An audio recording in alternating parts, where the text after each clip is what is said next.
What's up, everybody? It's Wes, Hank, and Andy. Welcome. the final episode. Can't believe we're here already. I am a little bit. I'm a little bit sad. Mm-hmm. I'm not gonna lie. Yes, it really, really is.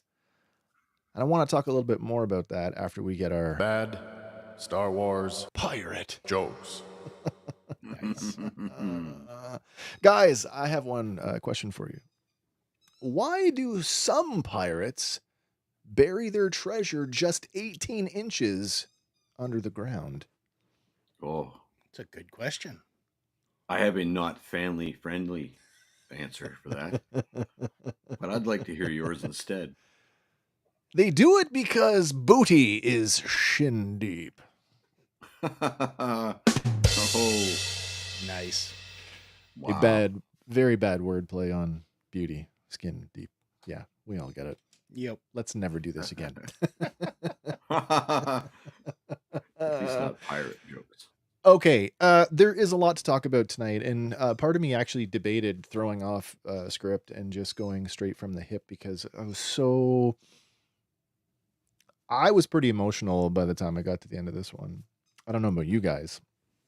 A bit misty. I found the acting from the kids, especially from Wim and Fern, to be some of the best acting I've seen from a child actor ever. Mm-hmm. Yeah. I don't know if they took their birthdays away to get those emotional performances, but That's oh what my I've been saying. God. We have your dog hostage backstage. Act Mopo. There are so seriously. many. Yeah, no, you're absolutely right. I want more from these kids. And now they're saying that we might not get a season 2. Right. What the hell? Which confounds me. Hank, you pointed out just the other day it was in the top 10, at least here in Canada, for Disney Plus for the week anyway. It was number 1 over the holidays. Let me just say that. I didn't catch a screenshot of it, but I saw it between Christmas and New Year's, and it was the number 1 show in Canada. Last week when I sent the screenshot, it was the number 5 show in Canada. And as of the airing of this show, and I don't know if that's changed now, but the night that, what do we go? Wednesday night, Tuesday night? Tuesday nights. Sorry? Yeah, Tuesdays. It was the number 2 show in Canada. What are you watching, critics? What by what metrics do you consider I don't know numbers? what they're thinking. Low compared to Squid Game? Maybe. Yeah. Season 2 of Squid Game was trash. Season 2. There's some interesting thoughts about a season 2 because the way that the show leaves us, there's room for more. There's absolutely room for more, and I feel like this is the first one. Like, I have to be careful how I phrase this because with the exception of Andor, which we know has a finite conclusion in the events of Rogue One, all of our Mandoverse shows sort of revolve around each other, some looser than others, particularly this one. We also pay attention to the production schedule, and we know that we've got a second season of Ahsoka, and we have The Mandalorian and Grogu, and we have that far off, maybe might start shooting at the end of 2025. Yeah, the Star Wars Avengers style movie. Mm-hmm. Even if they did greenlight a second season of Skeleton Crew, I don't think that's going to happen before any of those other projects. No, and I'd heard early on, I was trying to stay radio dark, but I'd heard early on that one of the things that they had said was we're going to wrap this up in a bow because of the tendencies of late, right? Like to truncate things early. And have a plan for more material, but we've worked in the fact that there may be an age jump with these kids, and we're planning for that if that's the case, because it's one of the problems people have with Stranger Things, watching 30-year-olds and sure, and trying to imagine them. Well, I mean, as kids of the 80s, we went through that with 21 Jump Street. Like, did anybody believe that those guys were Johnny high school Depp remained relatively cute, though, like that's true. Is Dusty going to be a good looking 40-year-old? I don't know. You can see it. Have you guys watched any of the press junkets, any of the stuff with the child actors now that they've been marketing the show? No. So No. both, oh my gosh, Fern, their Yeah. names escape me, but Fern and KB, especially the girls, Yeah. you really see it in the girls. This show was filmed in 2023. So It sure was. They're 2 years older now. Right. And that's like bloom and onion age for a young lady.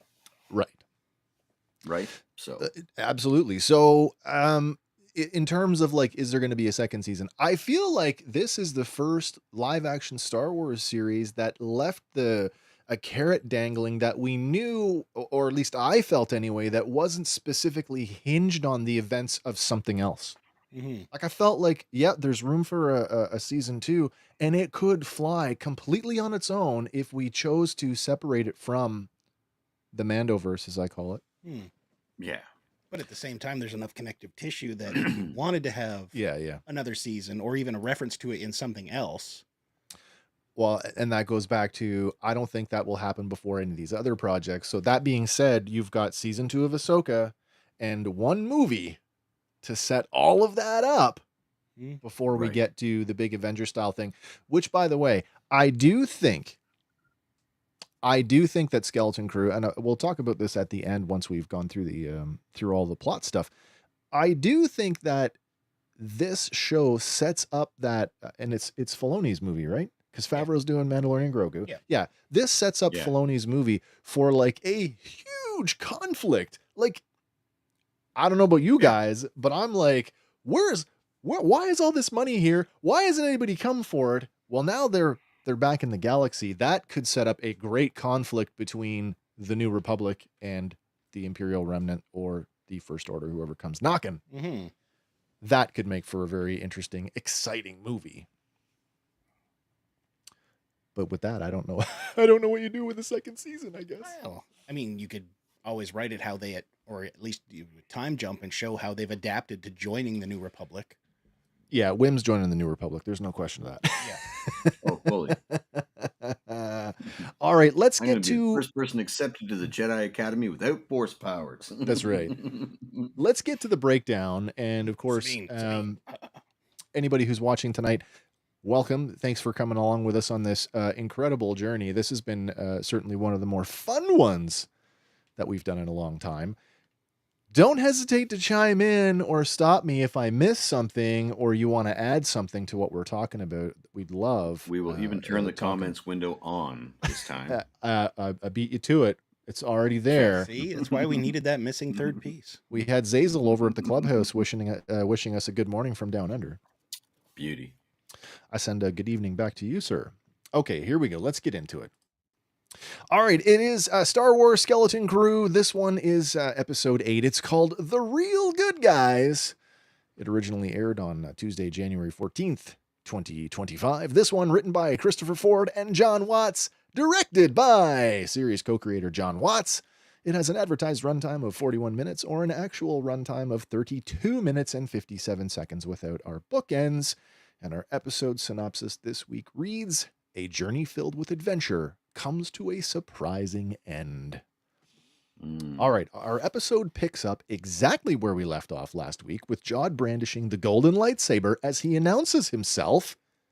Farah and the rest of the parents thank him for returning the children, and they ask if any of the kids are in trouble.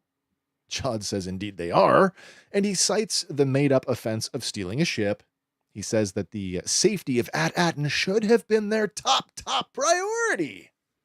Farah thanks him again before trying to usher the kids out, saying that she doesn't want to interfere with his offloading duties. But Jod instructs them to confine the children and have the safety droids keep an eye on them and to report back to him on their behavior. Wendell asks if this is necessary, and Jod continues the bluff, insisting that it is, because these are serious violations. While shooting Wim a sideways smile, Jod tells Wendell how he got to see just how troublesome the kids could be on their adventure home. Turning his gaze to Fern, Fern meets him with a steely look as she parrots him. "We were way too troublesome." Farah shoots her daughter a befuddled look before Fern turns to leave. But Jod stops them both, suggesting that Fern accompany him to meet the supervisor and learn something about duty and responsibility. Farah, still full of some of that ambition and pretentiousness that we saw from her during the school visit, comes out when she gasps and suggests that, yes, I should accompany you both. Fern watches as the rest of the group is marched off under droid escort. Then Jod says, certainly, I'll take special care of both of you, as he grins at Fern. And then we cut to the title cards. And this scene brings me to my first point. Was there no other checks and balances in place to identify the emissary? Like, you showed up in the giant ship key. That's good enough for us. Basically. There's a line that'll come later that'll kind of cement that too. Yeah. From the supervisor. But I think him, flashing his lightsaber and none of the parents like, oh, look, a lightsaber. That just reinforces how isolated they've been from the galaxy. Or like, they don't perceive any danger from this guy. No, but it also reinforces the idea that, because we'd said that this show the events of the show may have begun in the High Republic era. So in that time, Jedi are still super common. Yep. Super common. Yeah. No, I have to say, like, triple down on that fact now that we know what we know. Oh, yeah. Well, we have a specific end date finally for when they lost contact with the Republic. We absolutely do. So. Okay, back at home, Wendell and Wim share a home-cooked meal, which is hilarious because Wendell says, oh, home-cooked meals, I bet you missed those out there, as this thing bubbles up under this, like, we'll call it a Star Wars air fryer. Is it an air fryer? Convection oven? What is this thing? It's the detention level from Cloud City. Oh, dear, yeah, the grate. It's the floor grate. Wendell says that he's going to have to convince the proctor to let Wim take the exam. But then the two of them argue over the course of Wim's life. He says it doesn't matter anymore. Wendell questions, you didn't learn anything from your little space joyride? And he adds, you think I don't want to take off and meet a Jedi? Wim shouts at his dad, he's not even before catching himself and lowering his voice. Well, the safety droid looks on, studying both of them in turn. Wim says that while he was out there, he saw places that made him realize how good home really is, which is a big difference turn for his character from episode 1. He says that there are also people out there that want to ruin it. And filled with a lifetime of programming, Wendell dismisses his son's tale with a nonchalant, well, that's what the supervisor's for. And he takes another mouthful of hot food. And that right there shows how, we don't have to question Jod. That's for the supervisor to do. I think that's partially right. I think we see it a couple times between more from Farah than we see from Wendell, but it's this reinforced, dare I call it, programming? Yes. Generations upon generations and generations of this is the way, this is our life. Everybody works towards the great work, which we now know is the mint. Making money. Exactly. No, everybody's function has to do with that. And so that's your lot in life. That's what you do. It never wavers. And I think it's when we get to the end, we especially see it from Farah, when their world starts to crack metaphorically, it's hard. They're resistant to it. Mm-hmm. And I think this is coming through here in Wendell's character as well. And at the same time, though, Wendell has still, despite what he said last episode in the message, like, I'm sorry I didn't listen to you. He hasn't learned yet. No, I know. It's like, okay, you got your kid back. Listen to him. Yeah. You're not listening again. Well, he's hoping, let's just return to status quo. Yeah. It's that resistance to, things are drastically different. No, you're home now. Everything's normal now. It can all go back to the same. Doug says he wasn't wrong. The supervisor did catch on. He did. Unfortunately. Hello, Wow. All right. Took another mouthful of hot food. We wipe to Fern. What happened there? Did I just put the same slide in twice? Uh-oh. Oh, no. Oh, my. Hold on a second. I did. I completely fudged it. Well, I'm missing a slide, gentlemen. I apologize. We wipe to Fern and her mother as they ride the elevator up the supervisor's tower along with Jod and a pair of safety droids. Fern wears a scowl while Jod looks down pensively. Farah, on the other hand, is more than elated at meeting the supervisor and tells her daughter how much of an honor it is for her to meet him or meet them at her age. Fern tries to talk to her mother, but Jod shoots a sideways look at her, and she stares back at the elevator door. Sorry for missing the slide there. It's all good. All right, we cut back to Wim's bedroom where he calls Neil on his walkie-talkie. He asks, where is he? And says, I need help. But Neil can't talk for long because the droids are watching him as well, and he's afraid that Jod will find out, and he abruptly cuts off the transmission. Wim tries to raise him again, saying they need to rescue Fern, but is shocked when a safety droid appears in the doorway behind him and says, all communication will be reported to the emissary. Who are you speaking to? Wim goes wide-eyed as he turns to see the droid standing there. He drops the walkie on the bed and he grabs 3 loose action figures and pretends like he's been playing with them the whole time. Come on, we have to save Princess Fern. Oh, okay, Wim. And the droid just refocuses its monocular eye on him. Quick thinking, kid. Quick thinking. It's hilarious. He just bloop, drops it. We cut back to the elevator as it reaches the top of the supervisor's tower. The door slides open, revealing a row of, a round chamber, not unlike the one on At Attin.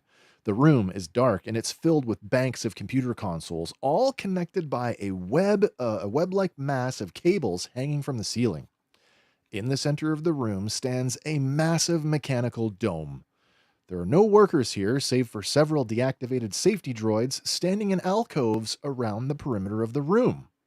Stepping off the lift, Farah tries to raise the supervisor's attention by calling out to him, but no one answers. As the 3 of them walk into the chamber, Jod runs his hand across a console and a thick layer of dust falls off. He asks if it's been abandoned.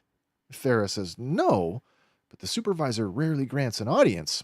Then the mechanical dome begins to spin until a large eye reminiscent of the HAL 9000 artificial intelligence from 2001: A Space Odyssey meets them, confirming our theory that the supervisor was a droid all along. The whole scene reminds me of a giant R4 series astromech head, like the shape of the thing. Mm-hmm. There's so much going on. There's some Close Encounters. There's some Space Odyssey. There's definitely in-house references to droids. Oh, absolutely. It's fantastic. Actually, if you want to talk pop culture references, and I mean, we could probably take a few minutes and name them all, but it keeps the color of those clouds. I mean, like, here we are. Literally, we have a yellow brick road in this episode, and it's like this literally is the Emerald City. Basically. 100%. Excuse me. What's interesting here is that throughout this scene, the supervisor's eye shifts continuously between red and blue several times, and it's not 100% clear why that is. We sort of talked about it privately in our group chat this week. Andy, you had suggested that perhaps red, he's suspicious. Blue, he's friendly. I'm going to double down on that because he turns blue when he's looking at Farah and Fern. Yeah. But as soon as he goes to Jod, he goes back to red, like caution is right back up. No, you're right. So I had suggested that maybe it was something else, and I'll talk about that in a second here. The supervisor recognizes Secretary Farah, calling her one of his most dedicated citizens. He says he's been watching over her and Fern with great interest and says he's pleased to see that she has been safely returned. Shocked, Jod blurts out, "You're ruled by a droid?" Farah answers him as decreed by the Great Work, as if it was obvious. The supervisor turns its red eye to Jod and asks him to introduce himself. Jod speaks his name, calling himself an emissary of the Republic, then levitating the golden lightsaber adds, "and Jedi." Fern whispers, "It's a trick." At the same time, the supervisor says that he never thought an emissary would ever visit their humble mint again. Jod apologizes, saying that they had their hands full thwarting evil schemes to destroy the Republic. The supervisor remarks how dangerously unstable the outside world is. Jod says that as emissary, he needs his other ship outside the barrier to land. Confused, Farah asks, "Why doesn't your second ship just land the way you did?" Jod says that you ask too many questions, when all she needs to do is obey. The emissary says, "Well said," adding, "strict obedience to authority has kept At Attin running smoothly for generations." That's another line to me that lends itself to the supervisor is a little bit. A little bit. Yeah. I mean, his first line almost is a legacy line. Wow. It's a Palpatine line. The supervisor says that the I've other been ship. watching your career. Oh, absolutely. Great interest. Like that's. Well, here, let me just flip that ahead. There we go. So here we are. The supervisor immediately, especially in light of what happens. Spoiler: he dies. I saw, like I said, an R4 droid, but then when the arms come spitting out the top of the thing, I'm like, well, that's like Chopper. So I'm like, HAL 9000 plus Chopper equals supervisor, but StarWars.com says otherwise. It says that in fact the supervisor was inspired by R2D2. Well, when R2 gets shocked, right, and goes all haywire, all his appendages come flying out. No, you're right. You're right. And there it is. There's the line. I've been watching over you and your daughter with great interest.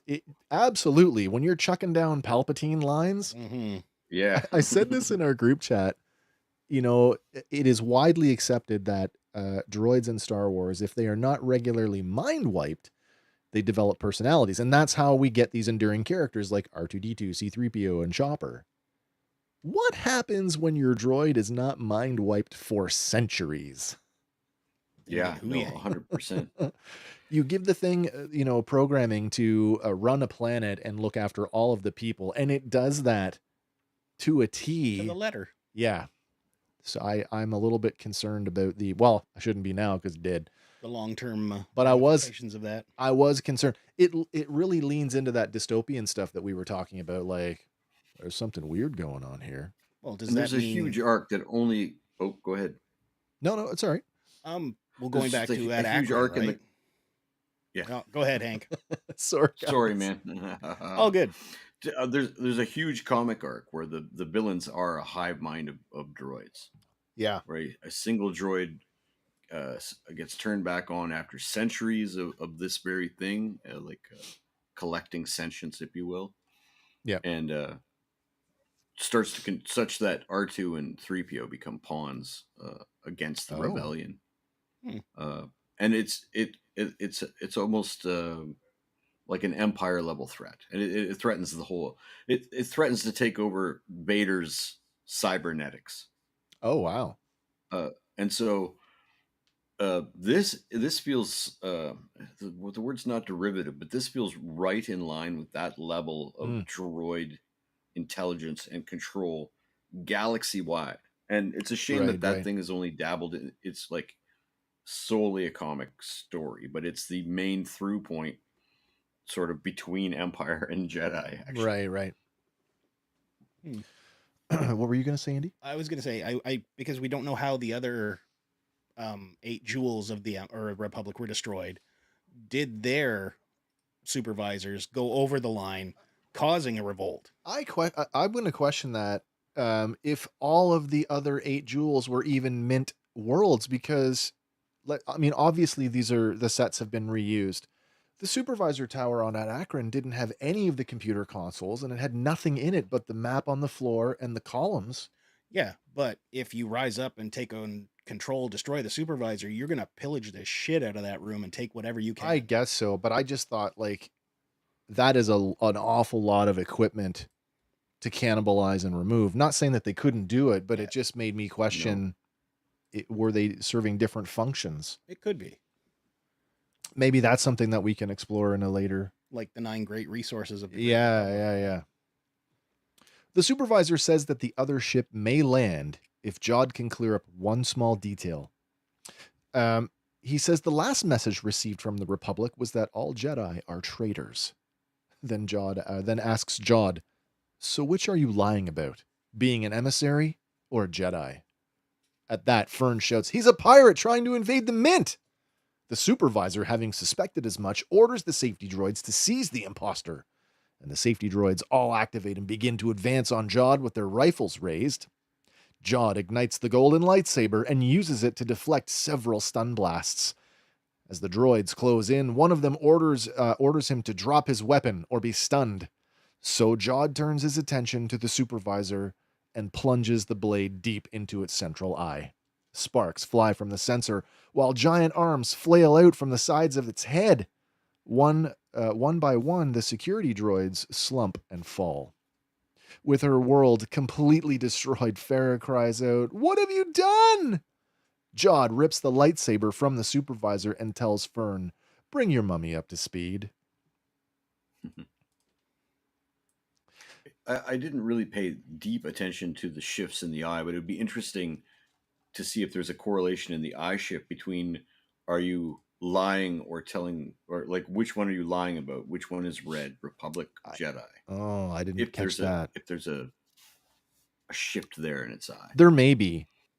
I just thought it was sort of this like he's flipping back and forth in his personality. Like, I'm good, I'm bad, I'm good, I'm bad. Good you droid, know, bad droid. I'll lock you up, I'll murder you. But at the same time, it is kind of weird that last episode we saw the kids operate that lift arm.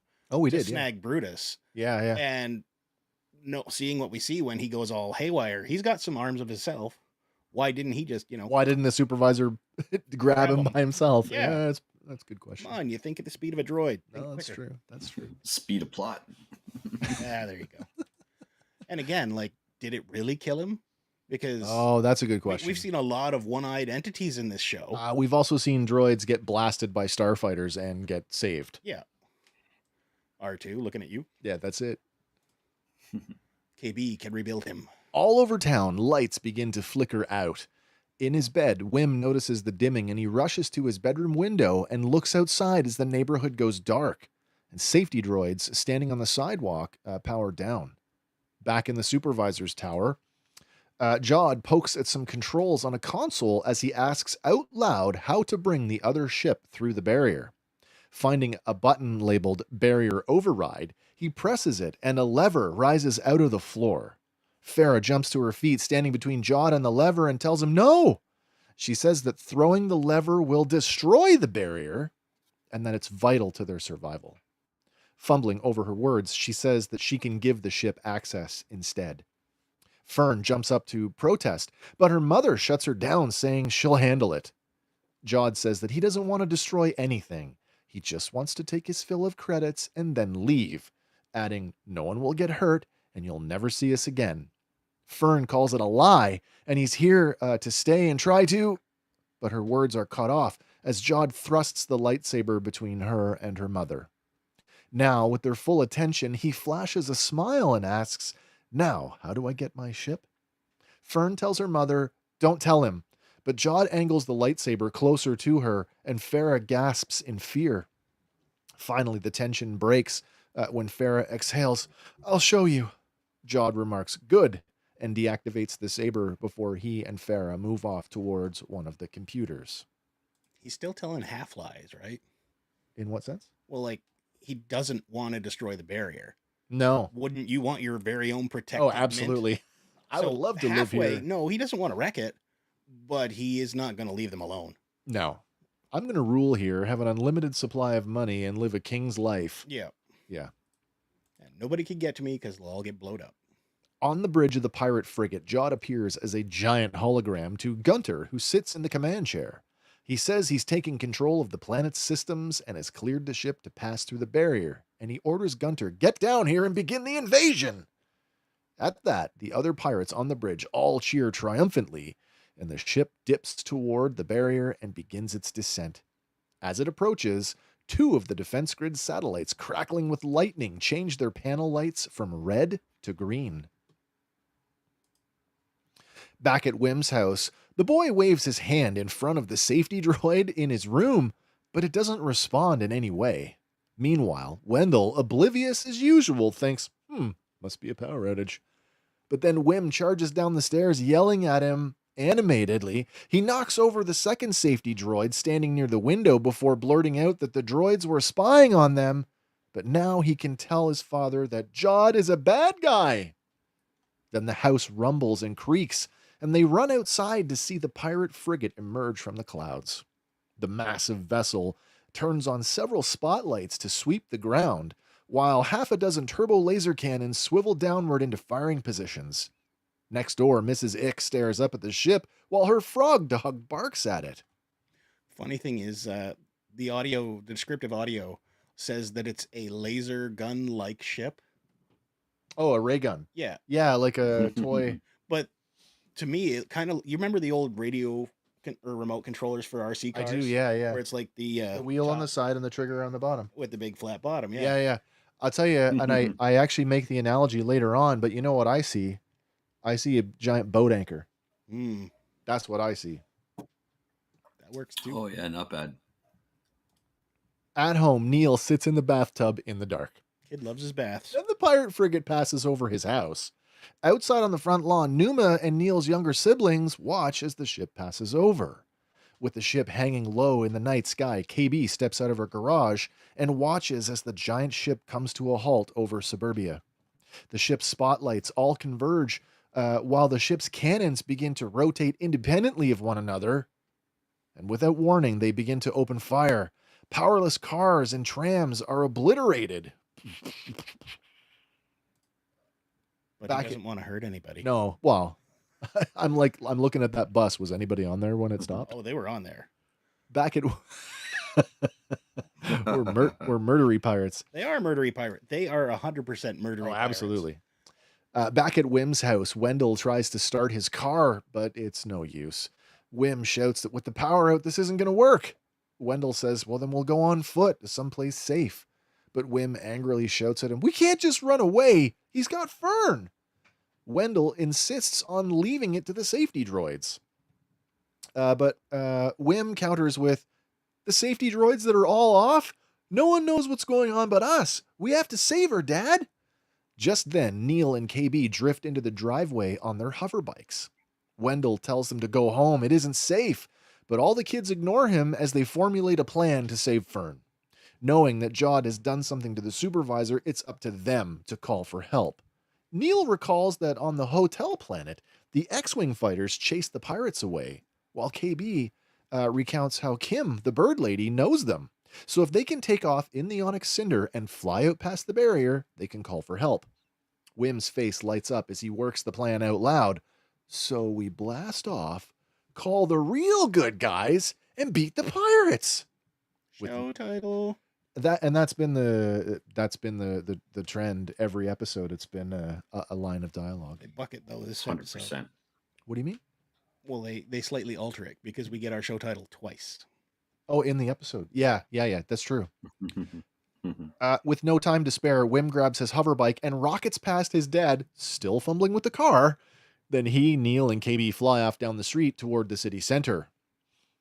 Wendell runs out of the garage, shouting for Wim to come back, but Wim yells back, just trust me. Wendell stops to catch his breath, and conveniently, Bonj Falfa happens to be sitting there on the side of the road atop his racing bike.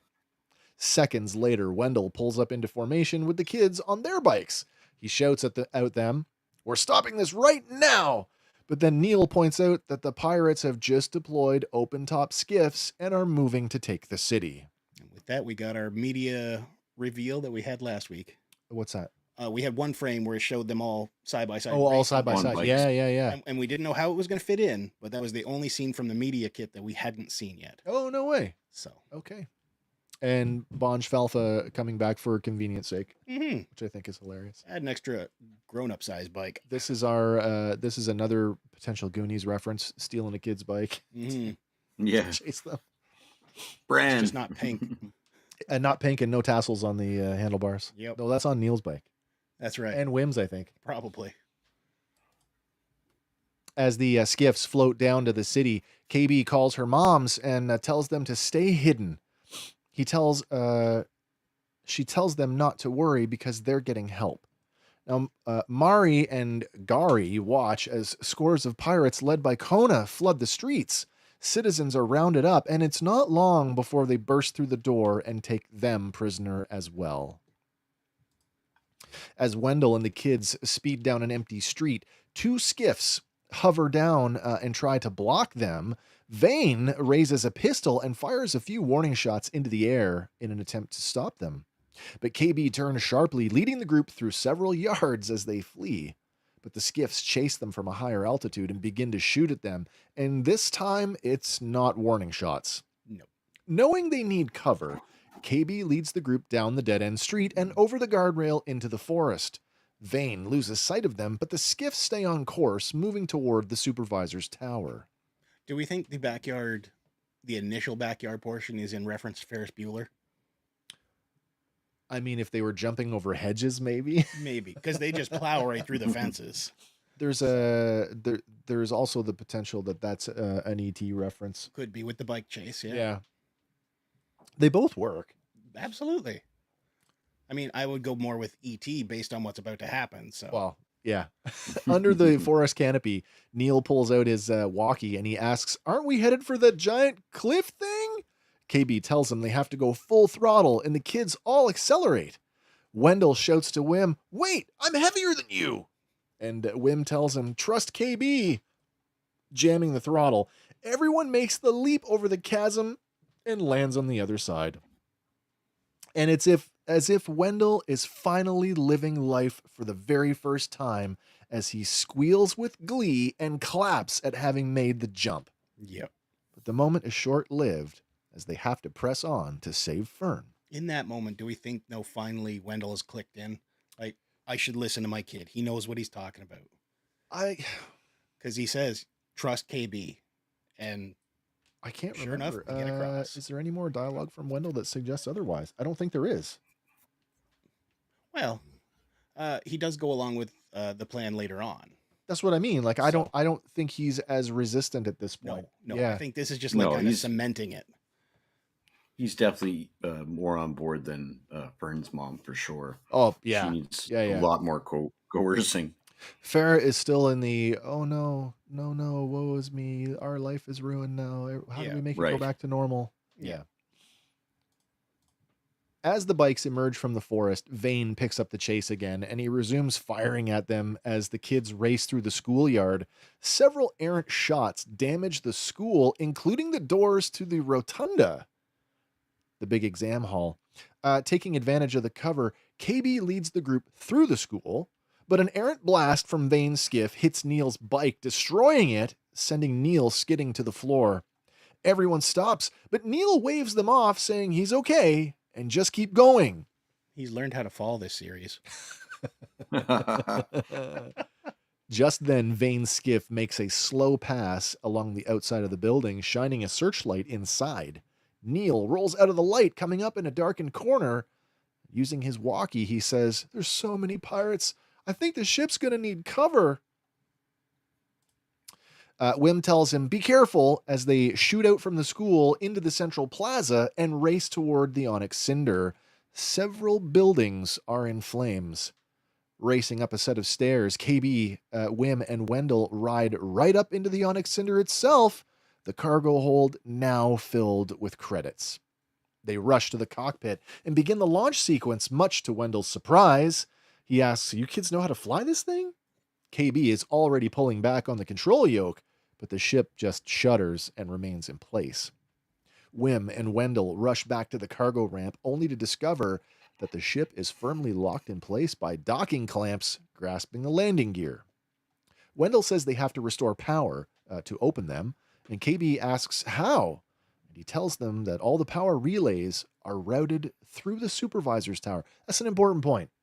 As I had this thing, I mentioned it in our group chat. I'm going to hold on to it to the end. I don't think anybody's really, certainly in terms of the people who review this stuff the way we do, I don't think anybody's talked about this. The fact that they know that the supervisor is a droid?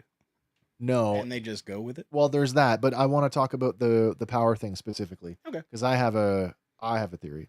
I love the next line coming from Wendell, though. Wim asks his dad if he can turn it on. Wendell looks at him and says matter-of-factly, "Son, you are talking to a level 7 systems coordinator. Get the bike." Then the two of them race towards the tower on Bonch Falfa's racing bike. Nice. I did like that line. That it's good to see a father and son connecting, especially in light of Wim's, like, "I'm not going to get my mom back." Mm-hmm. KB says that she'll take off as soon as the clamps are released. Then, staring at the viewport, she sees the pirate frigate passing overhead, pounding the streets with turbo laser fire. She calls to Neil, asking, "How's that cover coming?" And just as it was on At Attin, Neil finds the closed dome housing a turbo laser on the school rooftop. Dun, dun, dun. Way to go, cookie cutter cities. Yeah. Wicked. Inside the supervisor's tower, Jod receives a hollow from Kona, who tells him that the citizens aren't giving them any trouble.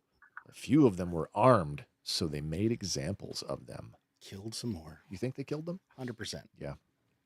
Jod tells Kona not to hurt too many of them because he needs them to work in the mint.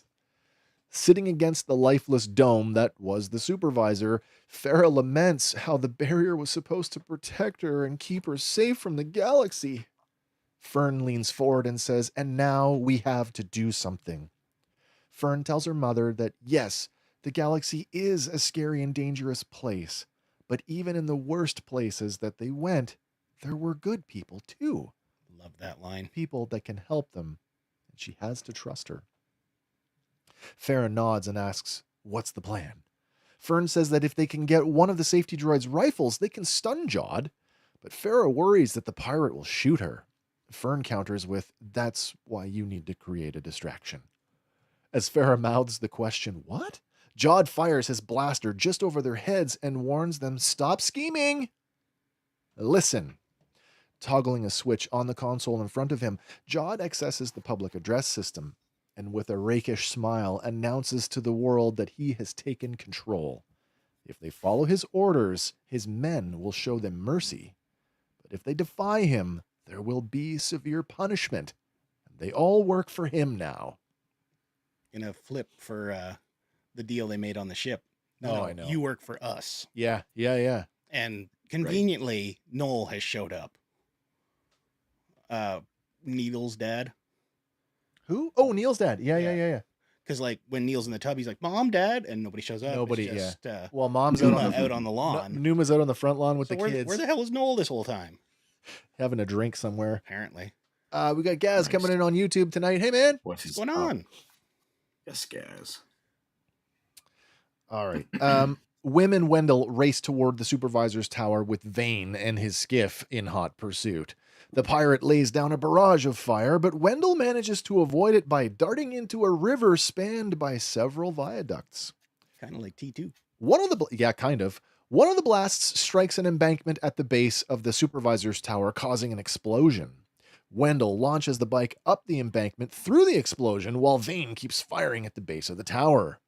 Inside, Jod radios Vane, telling him to hold his fire and calls him an idiot. Vane reports it was a speeder bike, but not to worry, we got him.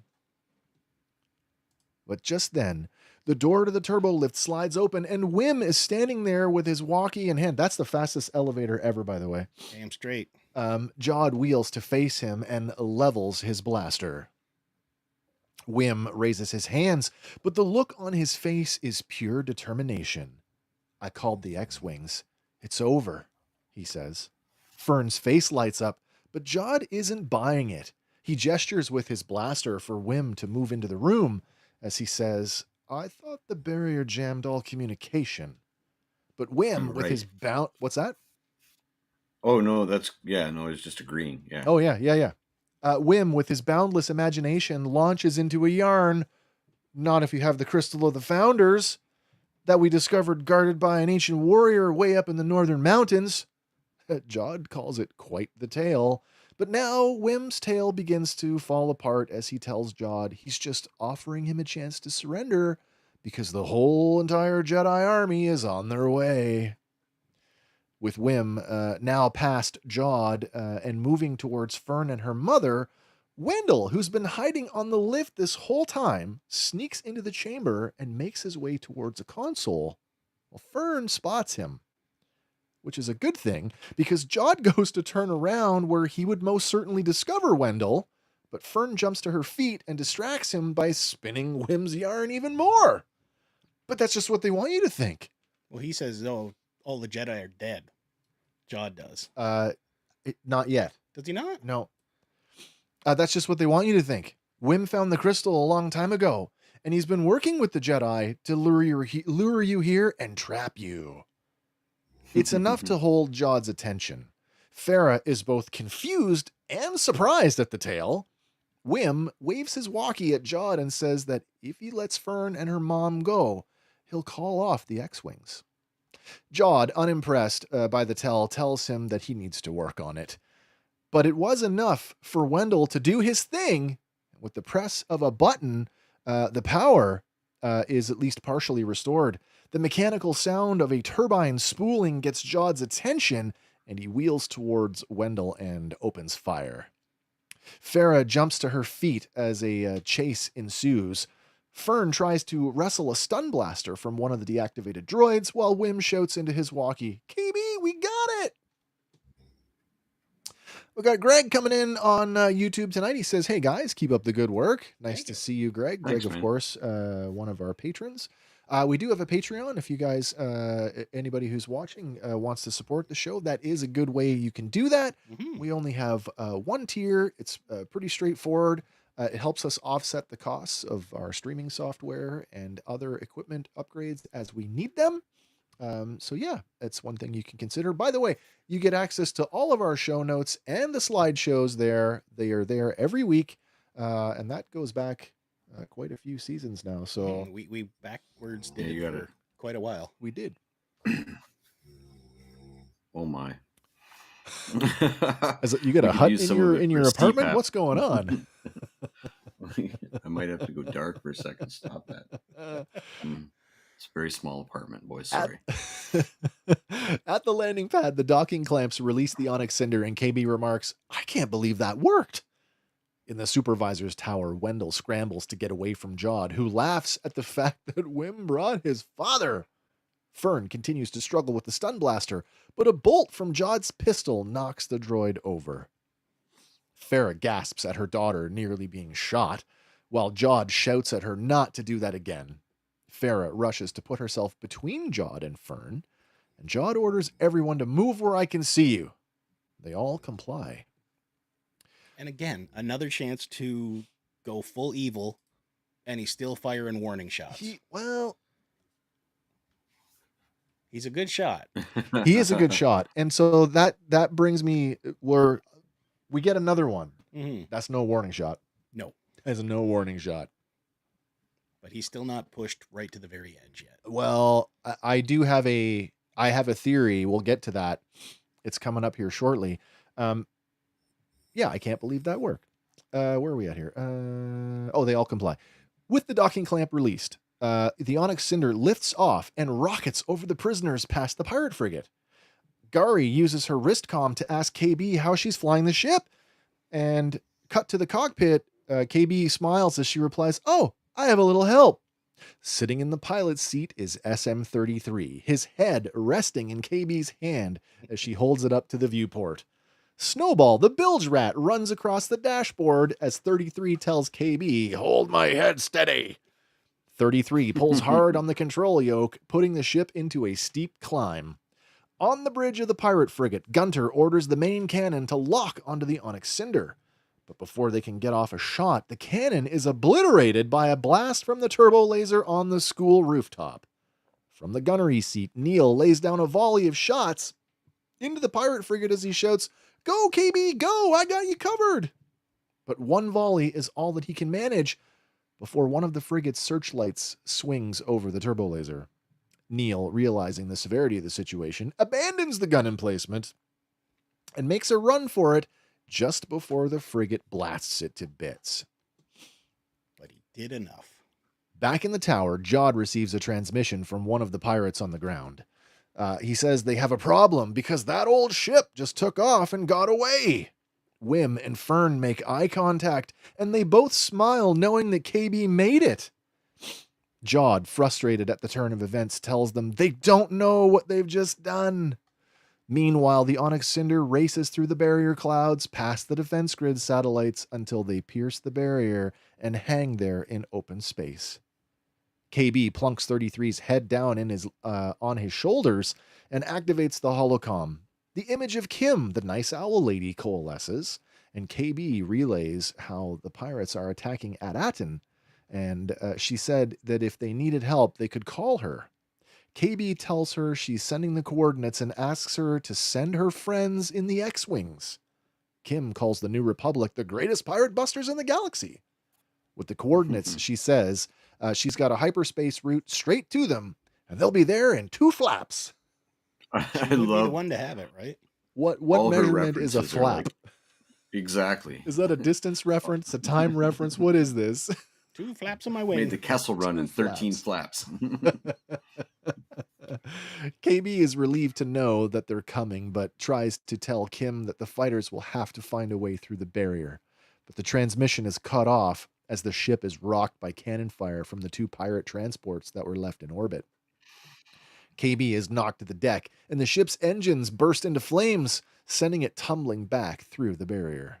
SM-33 tries to take evasive action, while KB crawls to her hands and knees and calls to Wim to let them know, I got the message through, but I've been hit and I'm going down.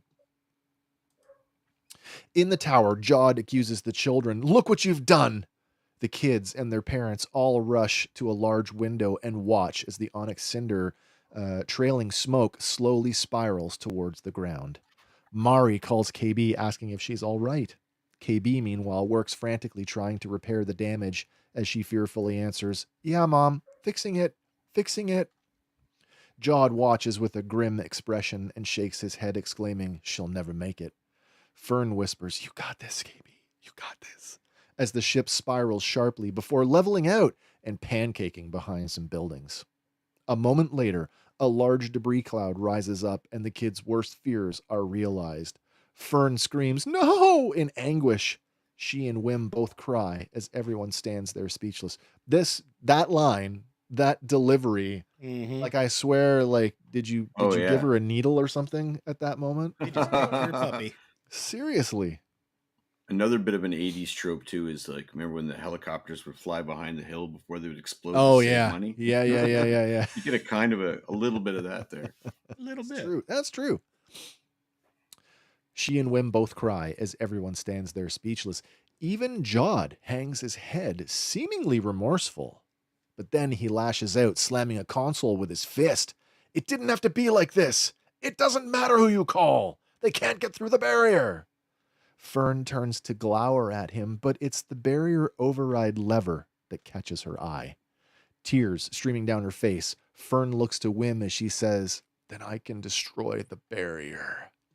And I found this quite funny. It was my second watch through when I realized that this is a pretty awesome prop. I don't normally fixate on this stuff. It's usually guns and ships and stuff. But I just want to say I'm pleased to announce that joining the ranks of the Gillette Lady Sensor, the Hamilton Beach ice cream maker, and the Graflex flash handle, we have hydraulic e-brake handle. Nice. Welcome to Star Wars e-brake handle. Little paint job and you're good to go. I couldn't find, like, this is as close as I could get, and I don't know if that's the exact model. It's fairly close. It could be dressed up, I guess, by the prop department. Mm-hmm. Wim looks around before nodding in agreement. Then Fern makes a run for the lever. But Farah, still driven by years of programming, stops her as she cries, we can't! Jod raises his blaster but hesitates. Then Fern breaks free from her mother and lunges for the lever. Jod lets loose a bolt from his pistol, but it misses its mark, thankfully, because Farah tackles her daughter to the floor. That was a killing blow. If Farah had not tackled her, Fern was dead. I firmly believe that. Yeah, fair. Wendell tries to intervene. Whoa! But Jod is angry and uses the force to throw him to the floor as well. Fern apologizes to her mom, and Jod ignites the golden lightsaber and stalks towards Wendell. Now, Andy, you had talked about him he's not fully there yet. Mm-hmm. The audio cue used to ignite the lightsaber, and I need to go back and listen to this every time it's ignited. But in this ignition, the audio cue is almost identical to the same audio cue used with Kylo Ren's unstable kyber crystal. With the crackling and the... Now, the prop guy, he did mention when he was coming up with the design for this lightsaber, that they didn't want it to be like your typical, original trilogy saber. And they gave him a little bit of a green light. So they did say, that's why it has some of the golden accents in time with the High Republic era. Oh, yeah. But they let him go a little bit wilder with the noise and and whatnot. So Clearly. To me, though, it's Right. like we always associated Kylo Ren's saber as like, oh, you're bad guy. yeah, You bad guy. So Yeah. when you use that Yeah. same sound or similar sound, to me, that's like, is that the show's way of telling us that he's on the edge? Like, this is the dark side. he's almost there. Yeah. Yeah. I mean, he's still a bully, still trying to control the whole situation through fear, Yeah. but you know, He spent so much time wiring his brain this direction for survival and Yeah. pirating, that just in a like a scientific neurological sort of way, that he's almost predetermined to be more dark than light at this point. Like, well, like when the ship goes self-inflicted. down, he does demonstrate he has lost all his hope. Like, oh yeah, she's not going to make it. Mm. There's no hope left Yeah. for him. Yeah. Yeah. Or at least Right. he sees no hope. I did get that sense though, like there was the way that he hangs his head, and there's a ton of emotional beats in this episode from everybody. I did get that impression, like, are they trying to convey remorse? It looks like when he does the, Because he's going to say something here in a minute. it's very short lived. Exactly. Yeah, exactly. Kind of like and that doubles might be down the on only his time stance, he's right? that might be the only time he's being genuine in the whole show. Is Yeah. that line you're talking about? And he's trying to convince himself that this is the only thing that matters, Right. where they're kind of proving him wrong at every turn.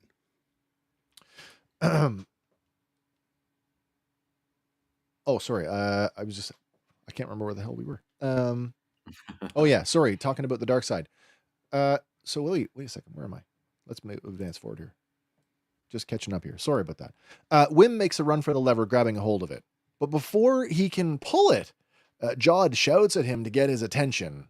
Looking back, he sees Jod holding the lightsaber to his dad's throat. Jod tells him, "Don't touch it." Looking back at Wim, he tells the boy he'll kill his father, and he orders Wendell to tell your son, step away. As tears stream down Wim's face, he says, "You're no Jedi. You lied. And now the real good guys are coming." Another outstanding emotional performance. We also get a secondary almost legacy line, right? You're no Jedi, as opposed to Ahsoka when she says, "I'm no Jedi." Yeah. Well, even Jabba the Hutt, you're no Jedi. True. Yeah. Jod is incensed. He shouts that no one is coming to save them and for Wim to grow up. And strangely, he recounts that when he was Wim's age, all he cared about was not starving. He was living in a hole in the ground. But then a Jedi found him. Jod says she may have been desperate and ragged like he was, but she saw potential in him. A brief light shines in Jod's eyes before turning serious again. "She only taught me a little before they hunted her down, and they made me watch whilst they killed her. That's the galaxy. It's dark, with a few pinpricks of light." Pressing the lightsaber closer to Wendell's neck, Jod continues, "And for those, I'll kill who I need to kill. Now let go." Wendell shakes his head at Jod and pleads with Wim to do as he says. And with more tears in his eyes, Wim finally relents and lets go of the lever. Then he and his father hug. We got a piece of news came out on, what's today, Sunday? So on Friday, I don't know if you guys remember this. There was some talk early on when the show was, before the show went to air, that there was a Jedi casted for the show. And everybody just assumed it was him. Well, turns out that character has the same last name, Nana Wood. The actress has now come out on Friday with an Instagram post that posted a bunch of behind the scenes stuff of her in the makeup trailer and on set doing some training. This is the Jedi, presumably that found Jod. This is hang on a second. Well, Jude Law had done that interview where he claimed that episode 6 was his backstory, and then that never came to fruition. It didn't happen. No, that's true. Instagram post Friday, January 17th. Actress Yasmin Al-Masri revealed that she was in fact the Jedi that trained Jod, but her scene did not make the final cut. What's revealing here is that not a enormous Padawan braid? Certainly could be. I think it is. So Have not you switched slides yet? I have. Are you not seeing it? Not on my end. Weird. Let me go. I'll just Let me see if I can do it again. How about now? No, sir. Weird. Isn't that bizarre? You guys have been choppy all night. I'm not sure if it's your end or my end. Huh. I don't know. Anybody who's watching live right now want to chime in the chat and let me know if you guys are having difficulty. It just following changed along? now for me. Okay. All right. Twice. That's there bizarre. It is. Well, I did. I kind of flipped them back and forth to see if it would make a difference for you. It might be on my end. Yeah. This is Yasmin Al-Masri. She has 18 acting credits to her name, mostly in television. Her most notable work is probably the character of Nima Amin, who appeared in 44 of the 47 episodes of Quantico. I never saw Quantico. No. But even if you haven't seen that, you still may recognize her as the voice of Marana in 20 episodes of the Netflix Castlevania series. That I did see. Fantastic series. That's too bad that it got cut. Do you think these were released to the chagrin of Lucasfilm, or do you think this is everything's kosher? I would think that I think the they'd terms rather of, have that less. I'm sure that there was some known. I'm sure there was an NDA in place, and that's why it came out after the episode aired. After, because I'm like, if you got anything in your pocket for season 2, something to do with this would probably be there. I don't think that, for me, I had this discussion with my wife today. I said, there's really nothing to explore now. She's dead. Do you want to go back and explore that backstory in Skeleton Crew, or save it for something else? Backstory. Yeah, because it's so tied to him, right? So, like, she's going to be in the background. It's not like her backstory, but yeah. If you have that footage already, do you keep that in your pocket? I suppose you could. Now, she said it was a scene. Yeah, no, that's true. I mean, you could break it up. She called it the shortest acting gig she ever had. Yeah. Small detail, and I don't know if the lightsaber in her hand. There's some footage of her training with a boken, and then there's this lightsaber. It really looks like one of the Acolyte lightsabers. It's the big, like, super, like, big girth diameter thing. Either that or it's a toy. It could be. I haven't decided which one it is yet. Super cool. She did thank Lucasfilm for making her the first Arab American Jedi. I mean, they could always save it for like Tales of the Skeleton Crew. Oh, the origin of Jod. A Tales. That actually is a good idea. That's a good place to do it. One scene, 15-minute episode. Yeah, there you go. I mean, hell, one episode could be just Wim taking his assessment and then running out to become a Jedi. Oh, that's never happening. I know. That's never happening. I mean, the assessment part. Never say never. The assessment part's not happening. I don't want to get into legacy characters just right now because I get too excited at the thought of that. But I do feel like there was room for a legacy character in this episode, and we may have gotten one. Maybe. I'll talk about that later. Okay, so Jod activates the lightsaber. Walking away from Wim and his dad, he says he doesn't want to hurt anyone, adding he doesn't want to damage the planet. No, he wants everyone to go back to work, making credits, living exactly as they were before. That's right, ants. Just keep doing it. Wendell, clearly aggravated, begins to ball up his fist, while Jod pours it on even more, crafting the one thing that means something in this galaxy. Cold, hard credits. The words barely escape his mouth, and Wendell is there with a right cross. It knocks the lightsaber from Jod's hands, and the two men struggle. Wendell strains to reach the lever, and Jod tries to hold him back. Fern shouts to Wim, "Get the lightsaber!" before getting up to try and go for the handle. But Jod force pushes her back into Farah's arms. Wim comes up with the ancient weapon in his hands and turns it over in his hands, making sure that he's holding it correctly this time. Yep. Jod tries to force pull it from his hands, but Wim hangs on while he's dragged along the floor. That lends itself to, that's a Padawan who taught him, and not a fully trained Jedi Master. Or Jedi Knight, for that matter. Anybody else get George McFly vibes when Wendell hit a guy for maybe the first time in his life? Maybe, yeah. Although I fully got George McFly vibes. He can flip an adult man to the floor, but he can't pull a lightsaber out of a kid's hand. I don't know. It's not necessarily his attention is split. It absolutely is, and I think that they make a point of showing us that, and you can rationalize it. Like, I'm focusing on the hand. I'm focused on you. I'm doing two things at once. Jod tries to force pull it from his hands, but Wim hangs on while he's dragged across the floor. Fern pulls free from her mother and rushes to help Wim hold on to the lightsaber. Now, with Jod's attention split between holding Wendell back from the lever and trying to rend the lightsaber, Wendell is nearly able to grab hold of it. But then Jod lets go of his force pull and he focuses his power on Wendell's hand, bending his fingers back. And they give us an audio cue there, like a creaking, cracking sound. This is Saul all over again. Can't hold two bridges. No. Gotta let one go. The kids fall to the floor and Fern sits up pleading with her mother to take action. Please. She hesitates, but seeing the desperation on Fern's face, she commits and places her hand over Wendell's, and together they pull the lever. Do you think the please was referenced by the Never-Ending Story? Please. I don't know.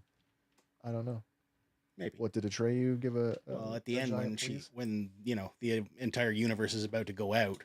Come on, Sebastian, say my name, please. Okay. I mean, do the thing you're afraid to do. I mean, I don't want to try to contrive every pop culture reference in there. I mean, I kind of didn't really put much thought into it. If it wasn't an Amblin thing, I'm like, It doesn't mean that Let's it's not. Let's just say that they're constantly repping the 80s at all times. Well, in many that is forms. for sure. Yeah. Something brutally apparent on this episode is how much they use the volume to film this. Because in this next scene, when they light everybody up, I'm like, that's the brightest Star Wars we've ever had in history. Like that might be brighter than the. It might be brighter than the prison in Andor. The night sky lights up as the barrier's shimmer grows in intensity before beginning to fade again. Wim ignites the lightsaber, and both he and Farah stand ready for whatever's coming next. Then, strangely enough, Jod just tosses his pistol to the floor. All over At Attin, the phenomenon continues as the nebulous cloud breaks up until nothing is left but the open sky full of stars. Everybody sees the night sky for the first time. Then, the familiar drone of Fusil thrust engines build as a squadron of X-Wings, supported by a pair of B-Wings, dives out of the night sky to prey upon the pirates. 40 seconds of ship porn and it was all over. I loved it. So good. The citizens cheer as the pirates turn tail and run without putting up any resistance. The X-Wings dart between the pirate skiffs, harassing them with cannon fire, while the B-Wings use their high-powered converging cannons to carve through the pirate frigate. Oh, so good. Excited to see this in live action. So good. God. Oh my God. All right, let's take a second here. I'm going to talk about, we get 3 pilots in here. We've got, where are they? 2 humans and a abracadabra. I can't think of the name of those species. The Abragadobo. New species for The Force Awakens. Right. What's his name? Eloastes species. Hell, that might even be Eloastes. I don't even know. Maybe. He's not mentioned in the credits, but the other 2 are. First we have... Oh, I've gone too far. Go back. We have X-Wing Commander Kent. That's Andy Powers. Andy's got 33 acting credits to his credit, almost all of which are one-offs. His longest running gig was playing Franklin Winthrop in the HBO series Oz. Now, the other pilot, that's her name is Kale Tan, which might actually be a wordplay on her actual name, Caitlin. Nice. Right. Caitlin Shira Moore. This is her first acting credit, but pay attention, everyone. She worked as a writer's assistant on the League of Their Own TV series. However, she just happened to be John Watt's assistant when he was writing his 2 episodes of the FX series, The Old Man. Ooh. So presumably she was serving as his assistant again on this show. Hook up. Oh. What? Why? Connections. She's hooked up. Hooked up. Connected. Hooking up with John. When you say hook up, I immediately went to, wait, what? She's connected. She's got connections. Nepotism. The right place at the right time. Yes. Of course. Exactly. All right, let's go back. On this chick. We need somebody. Let's talk about the B-Wings again. That was certainly an exciting moment.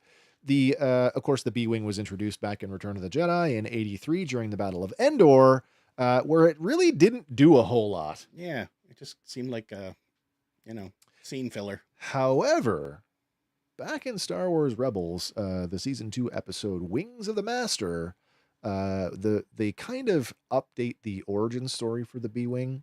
Originally, the B-Wing was a design by Admiral Akbar, who designed it sort of while he was serving as Tarkin's slave. They kind of abandoned that idea for Star Wars Rebels, but they do credit another Mon Calamari scientist, Shipwright, as the creator of the B-Wing. And in this episode, Wings of the Master, we see this converging cannon fire, and they use it to like take out an Arquitens class cruiser. If you haven't seen Star Wars Rebels and you're wondering why that cruiser looks familiar, that's the same class of cruiser that Moff Gideon had, that the Mandalorians commandeered.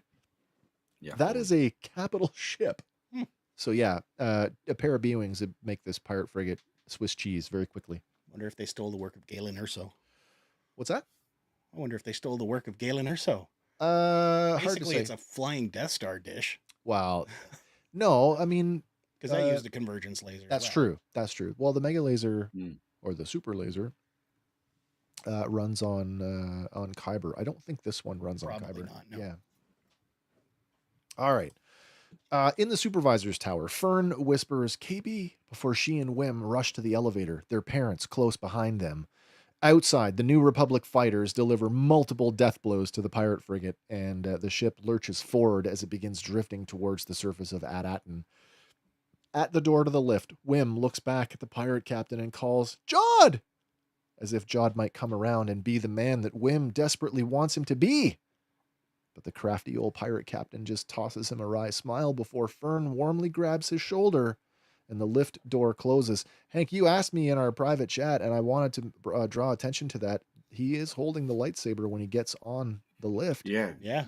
No, 100%. That's like He's a got good it. grab. I had questioned that. And I would trade that for the Onyx Cinder in a heartbeat, like I said. Lightsaber for a ship? Yep. Done. Absolutely. Want to say hi to Josh coming in tonight on YouTube. Nice to see you, sir. Thank you for joining What in. is up? All right. Alone in the tower, Jod watches as the frigate, now fully engulfed in flames, falls from the sky out of control. Standing bereft in front of the window, he watches as a chain reaction of explosions consumes the upper decks of his former command. Then his eyes turn downcast as he stands alone with his thoughts before looking back up with a slight upturned smile. That crafty old bugger. He's like upset. There goes my ship. But there's something brewing. There's something brewing there already. And I don't think his heart grew 3 sizes that day. No. No. I was going to say, do you think it's a bit of pride in the kids? It could be. I never considered that they did it. You know, like they did it. They bested him. What's the line from Robin Hood, Christian Slater? Fuck me, cleared it. Yeah. Oh, when they go over the wall. Right. I mean, that's how I interpret it. I like that interpretation. It's not something that I thought about. That'll do, pig. That'll do. Exactly. Sean's here tonight on YouTube. He wants to know if anybody has a Black Series lightsaber in their collection. I have 2 of them. I don't. I have a pair of Force Effects lightsabers. I have the Elite Series, not Elite Series. What? Yeah, Elite Series. I don't know. The Obi-Wan Kenobi one and the Luke Skywalker, the green one from Return of the Jedi. I have 2 of them. I have a pair of Visage Ventresses, and I have half of Maul's saber. Nice. Yeah. Where are we at here? Oh yeah. Something is going on. I don't know if it's necessarily. I like the idea that he's admiring the kids. The descriptive audio even suggests that he's like formulating his next plan. Yeah, right? he's a crafty bastard. Like in his brain, I can see that he thinks he's given them the skill set to be able to pull something like this off. Yeah. Like these, my little pirate proteges, or what have you. Yeah. Outside, the New Republic fighters clear away from the pirate frigate as it just before it makes contact with the ground. On the bridge, pirates flee while Gunter, still on the command chair, futilely orders them to remain at their posts. Man your posts! Man your posts! Did I do that? You're about to. The ship's lower hangar hits the street, carving a deep trench into it like a ship's anchor on the sea bottom, destroying everything in its path. I really hope all those people that were riding in those vehicles are out of those vehicles now. The car won't start. Maybe we should. You know, they always tell you if your car breaks down on the highway, stay in your car. Stay in your car. Oh, Wait for the shit. safety droids. Oh no. Finally, the ship topples forward in a heap into a canal. The camera pulls back from the plume of smoke to the onyx cinder nestled in the rotunda at the school. Fern and Wim race across the plaza. This is our literal yellow brick road as they run over the credits. Spilled credits. Inside the building, they meet up with Neil, and together they approach the lifeless ship hanging through the ceiling. As the ship lurches against the rafters, the cargo ramp drops open, spilling a flood of credits. Literally, it's like some Star Wars animal just vomited a bunch of credits. Oh, this part, though. KB's limp body slides out on top of the mound. Wendell and Farah run into the building just as the kids rush to the mound to check on their friend. Fern gives her a shake, and groggily, KB picks herself up. Looking at them, she says, "Did we win?" And we all relieved ourselves with a sigh of relief. Fuck yeah, she's alive. Yeah. We didn't kill any children in this episode. Well, no. None that we saw. Not on camera. They all embrace while SM-33, holding his own head under his arm, looks down at them from the cargo hold, and he says, "Yep, one of my better landings, that is." So it's a good thing the autopilot took over the other time. I guess. The ship begins to lurch, and Farah and Wendell rush over to usher the kids out from underneath it. Excitedly, Wendell says, Come on. You don't want to have a whole adventure just to get crushed at the end. Come on, let's go." As the kids, that's an Andor reference? Getting crushed at the end? A whole adventure only to get lasered at the end? Maybe. No, like I forget his poor name. The kid that wrote the manifesto. Literally getting crushed. Nemec. Nemec. Crushed after his adventure. You know? Maybe. I looked at it just like a parental, protection thing in overdrive. Okay, that ship's not stable. Get the hell out from under it. I want to draw attention to this comment. Going back to the lightsaber question. Gaz says, I don't, but I do have Juan Sanchez Villalobos Ramirez katana from Highlander. Me too. You have that sword? Yeah. No shit. I also got the one from the series. I thought there could only be one. Apparently not. Find the controls that extend the bridge. Oh, so good. Juan Sanchez Villalobos Ramirez, the Egyptian Spaniard played by a Scot. Known for playing an English spy. That's right. All right. One of my better landings. Okay. And like when SM-33 comes down the ramp, it's like a secondary cheer. Oh, kind of, like, yeah. We already know. Yeah, we already know he's alive. But for the rest of them, they're like, okay, we just got KB back. Oh, holy crap, 33. I saw some stuff with Nick Frost this week talking about SM-33, and you could tell that it was sort of recorded prior to the finale because he's still kind of guarded, but I just love the way he said, like, he's a droid, but the kids start developing this genuine affection for him, and he's like, and I think he likes them too. Absolutely, he does. Which I think is so cute. Which kind of goes back to last episode where he's like, "That'll do, buff." I like the fact that, and that sort of ties in with the other line with him saying to Fern, "I'm sorry, Fern." Yeah, because I don't think he wanted to. No, he's just when he's supposed bound to take him by the pirate code. Yeah, it's supposed to take them prisoner in Renaud's lair. Snowball goes home with Neil, who's taken SM-33 home. You're gonna live with me now. I'm betting KB takes him home and reprograms him. Or rebuilds him. Yeah, he fixes him up. Because at this point, Fern is still captain. Captain Fern. So she's got, direct control over him. That's true. She could order him. I want you to go with KB. And she is the character that showed evidence of being able to reprogram droids just by knowing that hack, We've only got millions of circuits to work with, but I can whip something up. Mm-hmm. Just give me 40 seconds. Yep. The ship begins to lurch, and oh yeah, come on, let's go. As the kids help KB off the pile of credits underneath the Onyx Cinder, Neil picks up Snowball the bilge rat. With the ship barely supported by what's left of the roof, Fern jokes to Wim, "It looks like you don't have to take assessment anymore." As 33 lumbers past, Wim turns back to look at the ship. Looking out through the hole in the roof, he watches as a pair of X-Wings dart past and climb into the night sky, just as a CR-90 Corvette, also known as a blockade runner, emerges from a cloud of smoke. Wim's face lights up with excitement before the camera cuts to an exterior shot of the rotunda. We can hear the echo of Wendell calling, "Wim! Wim! Wim!" as the CR-90 flies into the shot. Then the camera lifts following the ship and the New Republic fighters, and we see that the power is being restored to the city in concentric rings. The camera finally comes to rest on the brightly lit moon, and we cut to black. The haloed. There's more. There is more. We're gonna get to it.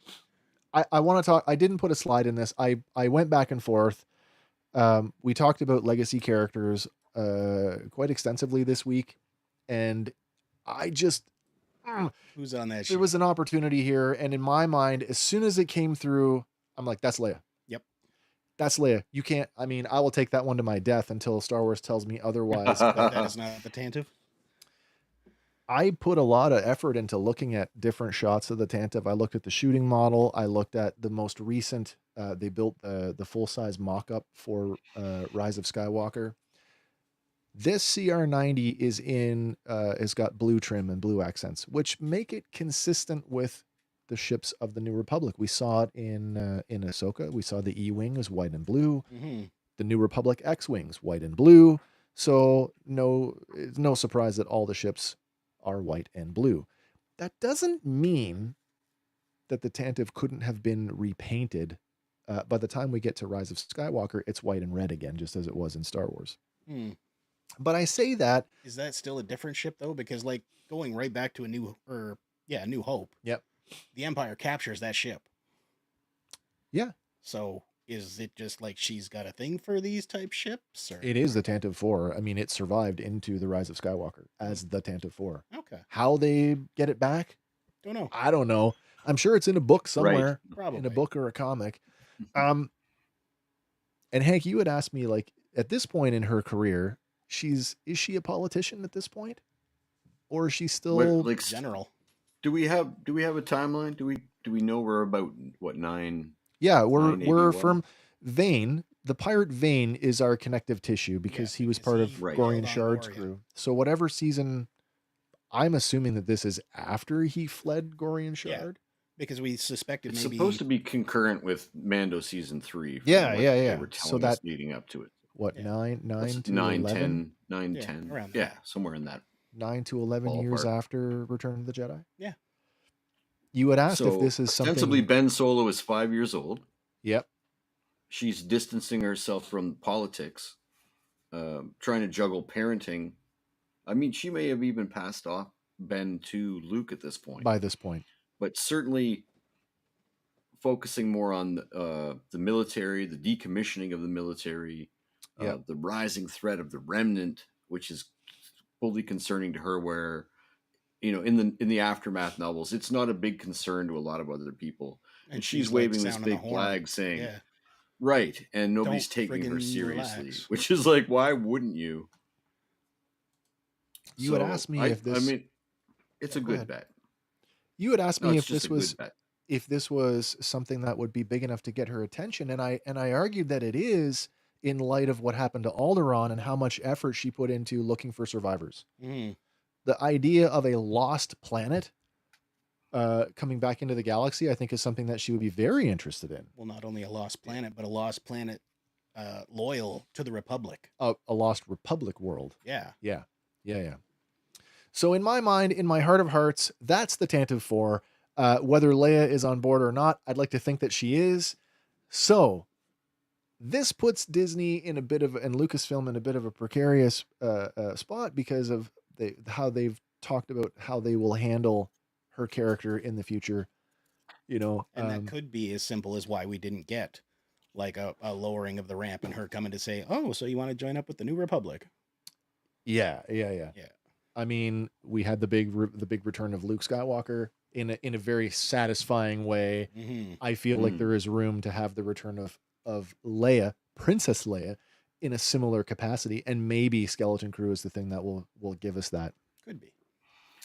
I mean, when you consider that she was a B-list character in Rebels and integral to one or two of these sort of the plot lines of like central to a few of the stories. She's 16 years old in that, and we're watching the first inklings of her becoming that rebel leader that we all know her to be. Yeah. It's not a drop ball. Like, you know, like we have that precedent. It's been set. I believe that the family is given full permission to move forward. If they decide to, it would be just like a matter of negotiating, I guess, at that point. I mean, at the same time, Billy played her mom. Billy body doubled for young Leia in Rise of Skywalker. No, absolutely. But I would fully accept Billy stepping into the role and not without any right digital enhancements. I saw another one. Let's recast her and honor that, and I think most fans would be happy with that. I saw a thing today. It was a happy birthday to the actress that played Leia in Rogue One, and there was a lot of comments around that, like she could play Leia without having to do too much. And I don't think you'd have to, because they showed the raw shots of her in costume with she had all the dots on her face, but no digital effects, and it's like she could pull off Leia. Let's be realistic. When we're in our 80s, if we get there, and we will, because the technology is getting better. Yeah. They're going to remake the original trilogy one day. Oh my gosh. You know, it's. I think it's not an if, but a when. You think so? And certainly we're going to have. I really do. I mean, if they do this, and let me suggest this. I want to flip the script. If Disney can remake all the animated classics in live action, they can also make Star Wars in animation. And we've seen them really successfully do that. Yeah, I mean, the Star Wars Visions, right? Visions, but I keep going back to that fan film, that TIE Fighter fan film, and I'm like, give me that. Oh. Yes. Anyway, there is a very good chance that they will remake this in some capacity. All right, let's get on with it. But then we get this like pretty awesome extra end credit. Now it's the series end credits. So we get these like, oh, sorry, I went too fast. We get the story pad images, and I don't think we saw all of these over the course of the show. Certainly we saw the one with the monster, but it's an interesting, there's a lot of stuff going on here that's interesting. Certainly some of this is from the story that Wim was reading, but it's not all from the story that he was reading. The descriptive audio calls this one, the one in the bottom right, actually says that is the Onyx Cinder. But we all know descriptive audio in Star Wars is not infallible, because it also refers to that as an Eopie. A very stylized Eopie. I would say it's more akin to, you guys remember the Kadu from Naboo that the Gungans were riding? True. That looks more like a Kadu to me. There's not a whole lot of insight in these images. I'll just run through them here. This a Jedi temple, a female Jedi. Maybe it's the Jedi from Jaws history. I don't know. Could be. Then we have the story of the monster. Then we have this shot of maybe the Onyx Cinder. Now, is that a different shot of the monster? Because we were all pretty certain that was a Rancor. Or originally, I thought we wanted. I thought it was a Rancor. Is that the same image? I believe it is. Yeah. Okay. All right. Fair. We get another one here, top left. Perhaps the same Lady Jedi with a Padawan or another Jedi. Or Jod. Maybe.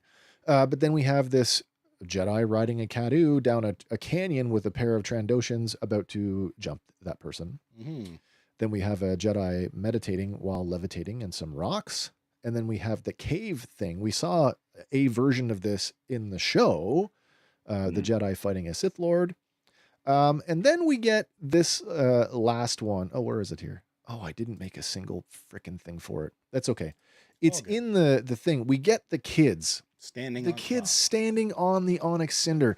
And this is where I kind of go, oh man, like it is so meta right now. Right. If we didn't know that it was firmly entrenched in the Mandoverse, if we didn't have that connection, there's an argument to be made here that the whole series never happened. That it was just just a story all along. And then because it's so meta, you go, well, wait a minute. I know that that's Wim's bed and those are his action figures, but like his story pad. Is it his story pad? Is this has he added to his own story? Wait a second. Is this another kid in another galaxy watching or reading about Star Wars the same way that we as people here on Earth do? Do you know what I mean? Like it is this so meta. It's the Princess Bride, right? Oh my God, yeah. It's a story being told to a kid, and that's its own little sort of self-contained Columbo type story. But it's two of the action figures, which Hank, you had originally thought it was really dark. I had to brighten this up. You thought it that was might have really been dark. I thought you're it was like, a is that a Ken or Wookiee? A Ken or Chewbacca? Really kind of looks like it. Which would have been even another more level meta. Yeah. But action figures in Star Wars aren't new. No, not a new thing. No. So yeah, that is the end of the series so far. Come on, Disney, don't let us down. I just want to go through. I have some post wrap up notes I want to go through here, just in case touch on anything. First ship ever seen in Star Wars, the Tantive 4. That's why I say it was Leia. Will we get a second season? I hope so. Not before the Filoni Avenger movie. I don't think anyway. At the very least, that they could touch on it in seasons of Ahsoka or with At Attin now exposed to the greater galaxy. Will they automatically get New Republic membership? Will they want to become a New Republic world? I would assume so. Do we take that as grandfathered it's a given? I don't know. Do we take it as a given that they're going to be a New Republic world? They're going to be in like for a big ass shock when they find out that the Republic had fallen. The Empire took over for 25 years. And well, that's what I mean. Like, so you have a planet that has essentially no standing army, no defense forces except for the droids. And I don't know how effective and no purpose anymore. That money is worthless. Yeah. Is it though? Zero purpose. It's not necessarily worthless because look at how the pirates were like, oh, you know what this is a mint condition. Yeah. They treated it like it was gold, like actual treasure, like we would treat a Spanish doubloon. Right, but I mean, just like when you dump 100 trillion credits into a monetary system, you devalue. I get that. Like early on, we were speculating if it had been Palpatine in the know, ostensibly would have switched to the production of Imperial credits and then New Republic credits. So they restamped them. So that's the thing, and it hurts my brain to think about it in that real world context, but it really hinges on, are Imperial credits made of the same material? Are they actual gold? Well, we've seen Imperial credit sets coming out of Galaxy's Edge, yeah, and they are different denominations, different. That's true, different metals. Same as like the quarter, the nickel, the penny, all being different materials. That's true. And I kind of think sort of the illegal underground credits are Beskar now too in this era. Yeah, that's true. Right, that is true. Okay. I can see At Attin featuring as a catalyst for conflict between the New Republic and the Imperial Remnant. We talked about that. Who gets the money first? Okay. Who's gonna come knocking? Because Thrawn will need those credits and the resources to solidify the Remnant. Which ties in neatly to Ahsoka. Well, but there's also that, and I hate to say this, but we've talked about it before. Remember, all roads lead to somehow Palpatine returned. And I had this, we saw the Imperial gear on At Attin, and we know the Empire's been there. Yeah. But they haven't been to At Attin. And that, we had quite an interesting conversation about, Palpatine probably didn't even know about it. I maintain he I don't think he did. because their last transmission was that Jedis were traitors, and he wasn't going to be sending out that transmission to all Republic nations. Oh, absolutely he did. Yeah, but not personally. No, but I mean that was that actually that recontextualizes that broadcast by Palpatine, because it's not just broadcast to it's broadcast to his troops, all the member worlds. It's like open frequency. Yeah. The entire galaxy is getting this broadband. We're letting the people in the cantinas know that the Jedi are traitors to the Republic. Attempt on my life. The first galactic empire. They all got it. Yeah, but I don't think they had access to like the GNN. No, like we saw in Mando, where like there's literally a space news station that ties back to the supervisor being like if every function on the planet is like, doesn't matter what species you are, doesn't matter what you want to do, everybody works at the Mint. The supervisor kept it from them. Even the adults who, once they get out of school and get through testing, they're let in on the secret that the supervisor's a droid. And that the whole planet is the supervisor has kept this from even the adults. Yeah. Ugh. Awful. But at the same time, like in a droid's eyes, like, okay, we don't let in Jedi no more. They're traitors to the Republic, so nuts to them. Yeah. And we'll just wait for our next emissary to show up and tell us what's what. We have everything going on with the First Order and the Final Order. I can't imagine. And we saw as far back as the Jedi Fallen Order, we saw the beginnings of what would become Starkiller Base. So that's been going on. That's well underway now. Yeah. Who's paying for that?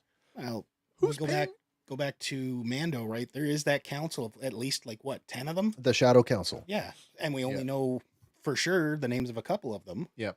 So there's a whole lot of cards they have left to play. Who's paying for the fleet at Exegol? I think this is part of why Morgan Elsbeth is so important to Thrawn at one point. That she maybe participated in the construction of all of that. She's gone now, right? But she is, yeah. Her resources, her connections were because she burned that planet up. So are we saying that? And we've Morgan only Elsbeth's... dabbled in this remnant. We've dabbled in the remnant. Like I said in the chat, we haven't met the real leader of the Imperial Resistance of the remnant yet, Ray Sloan. Oh, that's right. The actual, that's true. The other Grand Admiral. Correct. Yeah. Yeah, because they've been just moving in the shadows and enough so that nobody thinks it's a threat except Leia. So that all of this stuff adds up to, I love the show. I was immensely, I sat there at the end of the show. I watched the credits right until the story pad thing ended, and we went right into the other stuff. And I sat there and I literally had this like, I paused. I'm like, do I like this or not? Because my immediate thought was, what the fuck? What the fuck? I need more. You've got to answer those questions for me. But then I'm like, but I'm totally satisfied at the same time. It's this weird. Yes. I've never had a Star Wars show be completely confounding and yet supremely satisfying at the same time. Well, that's what they set out to do, right? They gave you enough to tie it up. Yeah. But enough that it could go on. Whereas the I Acolyte, felt the same way. The Acolyte left you hanging. And it really did, yeah. Like they had no backup plan. Like, no, we're getting a season 2, and that's that. And here we are. Anybody got a standout episode for the 8 episodes? Anybody want to name their favorite or the top? 6 for me. I don't know if it was the fact that I dove so deep on it, but the Hotel Planet, just the nuance of KB, that actress's performance, the just the rescue, you get that Rebels level stuff. We're jumping from a catacomb into from a crane, that level of animated Excitement. style action that doesn't often translate well to live action. and they pulled it off. But this one has been probably, I don't know if I've rated a Star Wars show a 9 out of 10 as a whole. Like, as a whole. Oh, that's a good as one. a whole, Okay. it's so strong, and at any time I want, at any moment I want while I'm watching this show, I can squint my eyes and forget that it's Star Wars and just enjoy a friggin' story, which I can't remember the last time I could shake my head like that and go, you know, it's still deeply entrenched there, but it doesn't have to be Star Wars to enjoy this show. You could bring a brand new person on and go, here's a great starting point if you want to have a good time.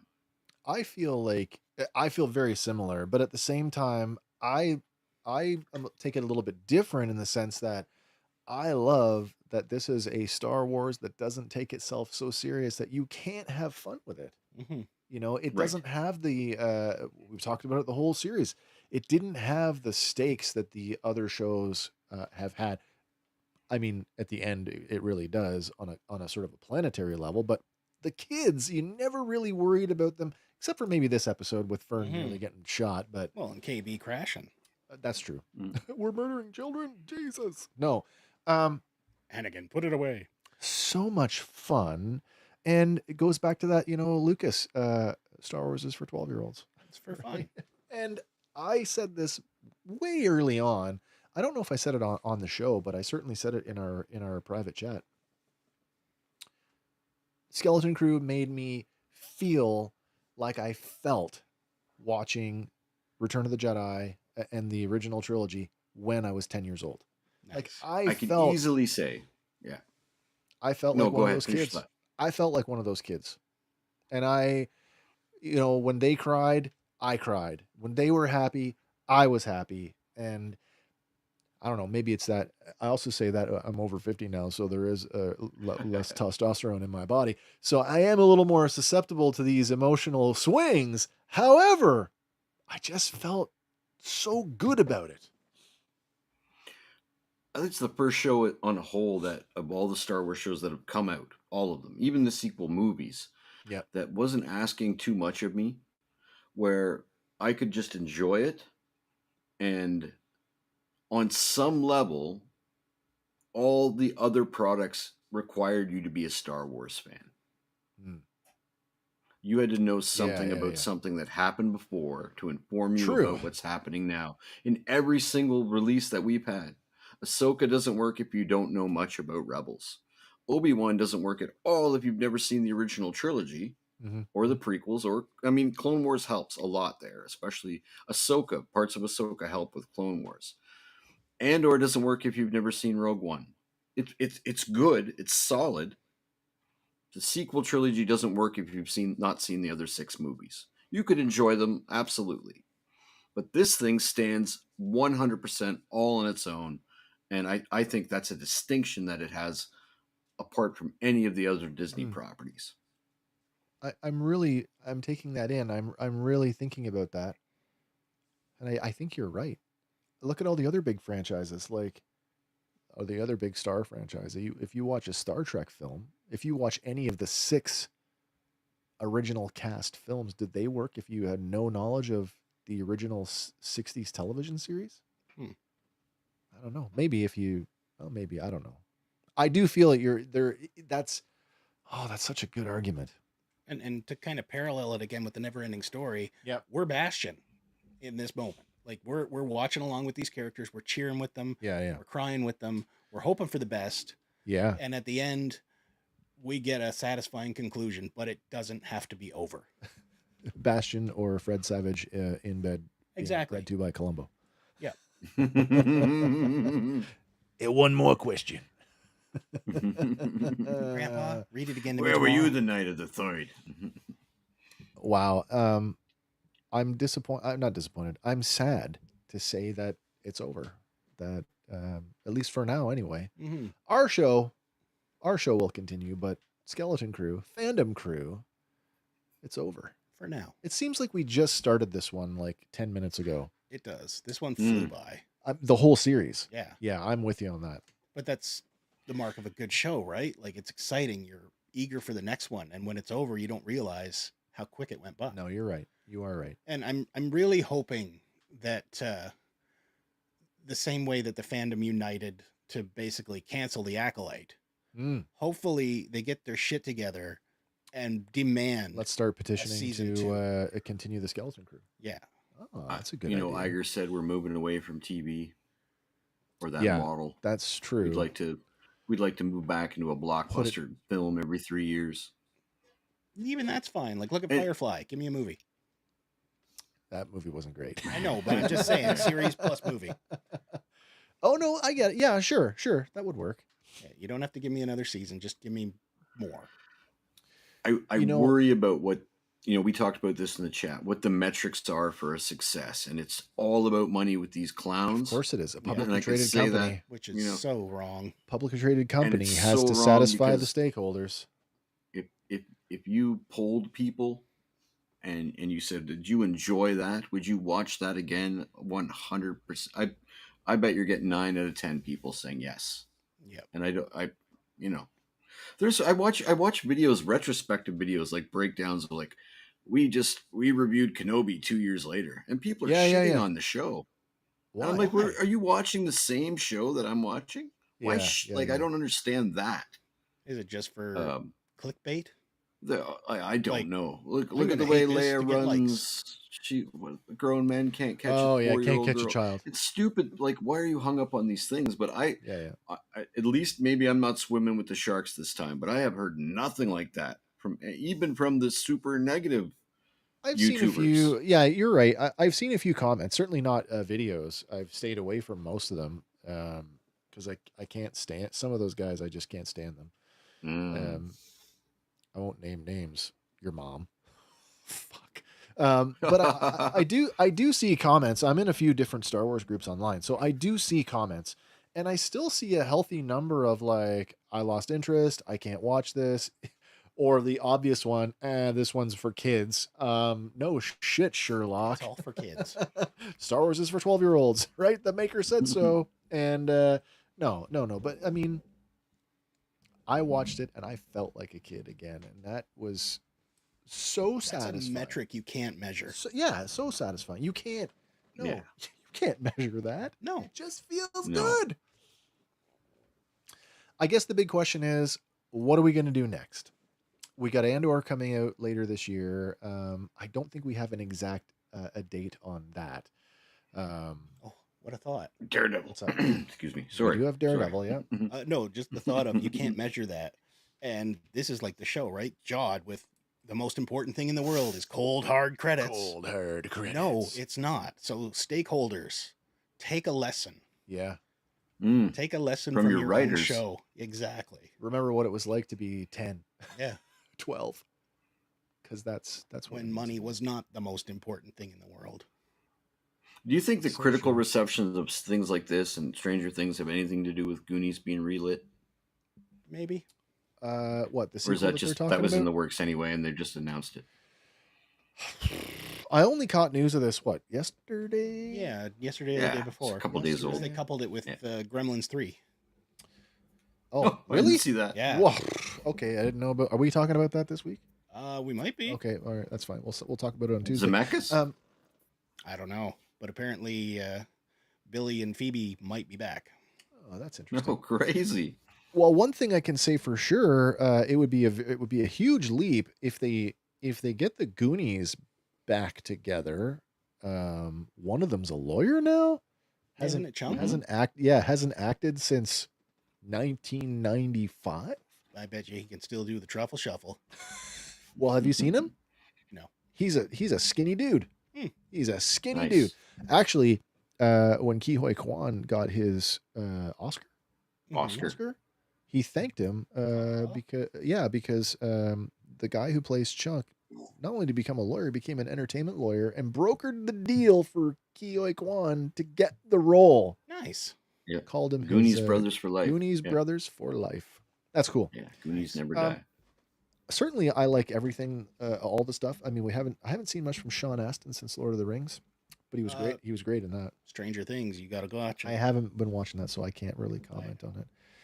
Josh Brolin has been on fire in the last decade or so. Yeah. Well, way more than that. Yeah. Dune. What's that thing on Prime Video? Holes or whatever? Not Holes.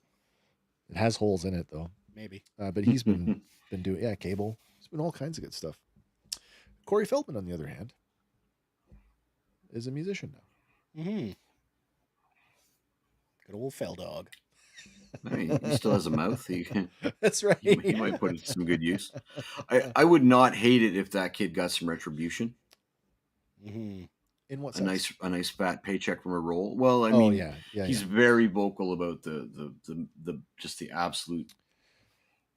I don't want to get political, but the absolute abuse that young actors were put through in the 80s in Hollywood, such that it took Corey Haim's life.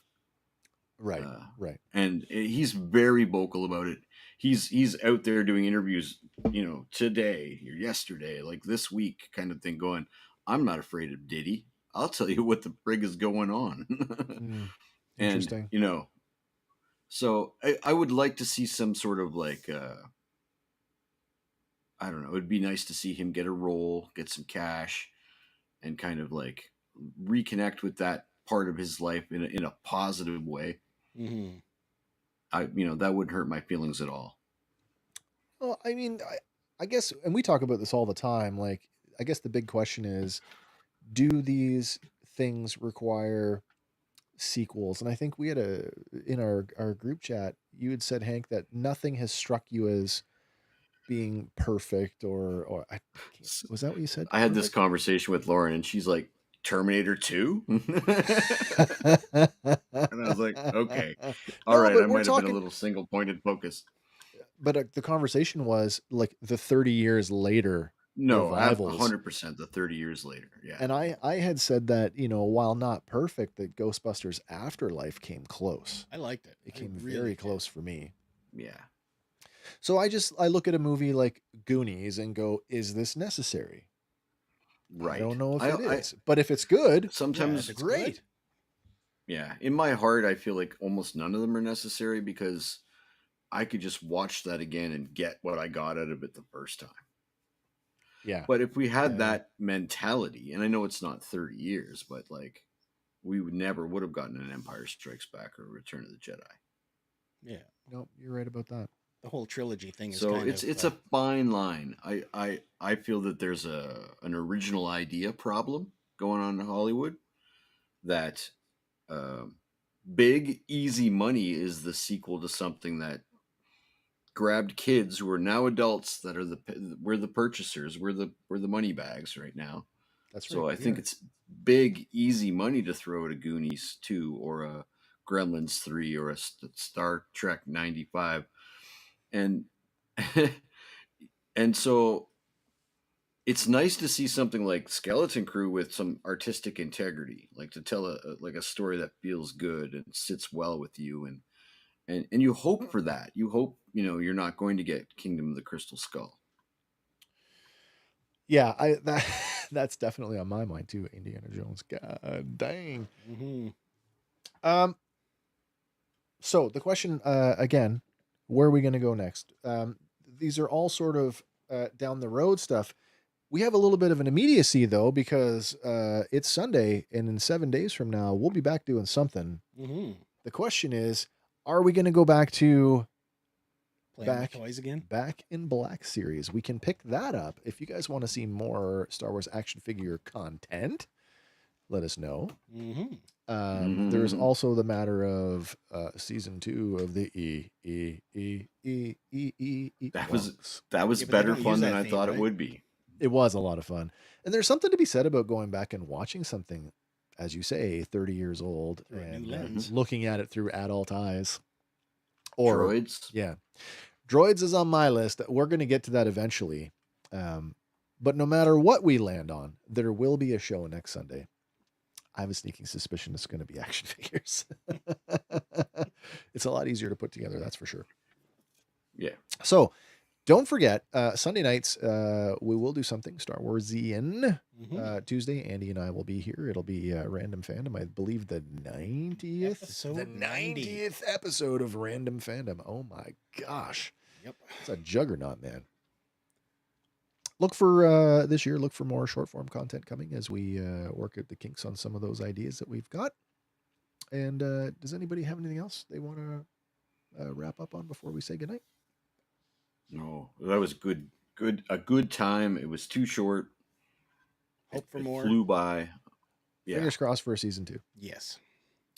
All right, everybody. Remember, no matter what your thing is, fan on. And remember, for Fandom Power, my name is Wes. I'm Andy. And I'm Hank. From the future. 3 seconds delayed. I'm not sure what's going on tonight, but all good. All right, everybody. We'll catch you on the next one. Bye for now.